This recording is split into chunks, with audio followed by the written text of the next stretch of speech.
శ్రీకృష్ణ భవన్‌కెళ్ళి ఎవరైనా చాప్సే ఆర్డర్ చేస్తారా? మీరే చెప్పండి. ఒక ఈవినింగ్ నేను, మా ఆయన కలిసి ఒక చిన్న డేట్‌కయితే వెళ్ళామనమాట. అందరి కళ్ళు తప్పించుకొని. నేను పానీపూరి బ్యాచ్ అయితే, మా ఆయన మాత్రం మసాలా పూరి బ్యాచ్. సో, ఎప్పుడు ఇదే ఆర్డర్ చేస్తాం ఫస్ట్ స్నాక్ మాత్రం.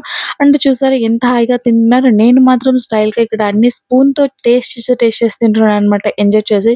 ఇలా పీస్‌ఫుల్‌గా దొరకడం చాలా తక్కువన్నమాట. ఇంతవరకు బానే ఉంది. తర్వాతయితే ఈ మెనూని ఫుల్లు సీరియస్‌గా చదువుతూ ఏదో ఆలోచిస్తున్నారనమాట. ఏం ఆర్డర్ చేశారా అనుకుంటే ఒక పావు బాజీ అయితే వచ్చింది. దాని తర్వాతే అసలైన కథ మొదలైందన్నమాట. చాలా రోజులైంది కదా! చాప్సీ ట్రై చేయి అనేసి చాప్సీ తెప్పిచ్చారు. లిటరల్లీ సూప్‌లో నూడిల్స్ ఉడకపెట్టి తీసుకొచ్చేసారన్నమాట. టేస్ట్ ఇంకెందుకు మాస్టర్ అంత రకరకాలుగా ఉండింది. ఇంకా ఆప్షన్ లేక అదే తినేసి వచ్చేసామన్నమాట. కానీ బిల్లయినా సరిగ్గా ఇచ్చారంటే బిల్‌లో కూడా వాళ్ళు ఒక ఐటెమ్ యాడ్ చేయడం అయితే మర్చిపోయారు. కానీ మేము మంచి పిల్లలం కదా! అది కూడా కలిపి కట్టొచ్చేసామనమాట. ఇంతకీ ఏ ఐటెమ్ బిల్లేయడం మర్చిపోయారో మీరు కామెంట్ చేసి చెప్పండి?